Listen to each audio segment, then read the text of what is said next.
మలక్పేట్లోని GHMC transport కార్యాలయంలో బోనాల వేడుకలు ఘనంగా జరిగాయి. ఐఎన్టీయూసీ అనుబంధ సంస్థ తెలంగాణ ఎంప్లాయీస్ యూనియన్ ఆధ్వర్యంలో ఈ వేడుకలు నిర్వహించారు. కార్మికులు సుభిక్షంగా ఉండాలని పోచమ్మ తల్లిని కోరుకున్నట్లు యూనియన్ ప్రధాన కార్యదర్శి నాగన్న గౌడ్ తెలిపారు.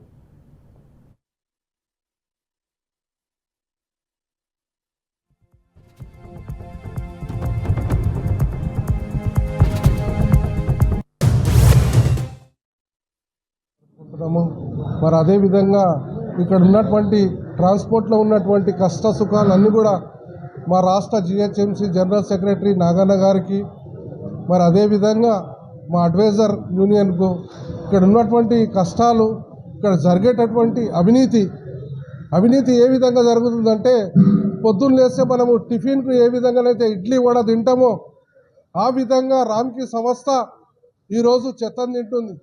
8,000 మెట్రిక్ టన్నులు అనేది గవర్నమెంట్కు తప్పుతవ చూపిస్తూ మరి రోజుకు ఎత్తేది మీకు తెలుసు 3-4 వేల మెట్రిక్ టన్నులు ఎత్తుతుంది. 8,000 మెట్రిక్ టన్నులు ఎత్తుతున్నామని గవర్నమెంట్లో చూపించడం జరిగింది.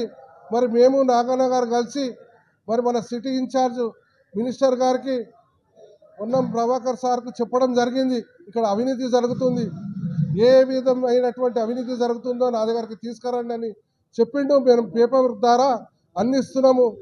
బోనాల పండుగ జరుపుకుంటున్నాము. మరి అదేవిధంగా ఇక్కడ ఉన్నటువంటి ట్రాన్స్పోర్ట్లో ఉన్నటువంటి కష్ట సుఖాలన్నీ కూడా మా రాష్ట్ర జిహెచ్ఎంసీ జనరల్ సెక్రటరీ నాగన్న గారికి,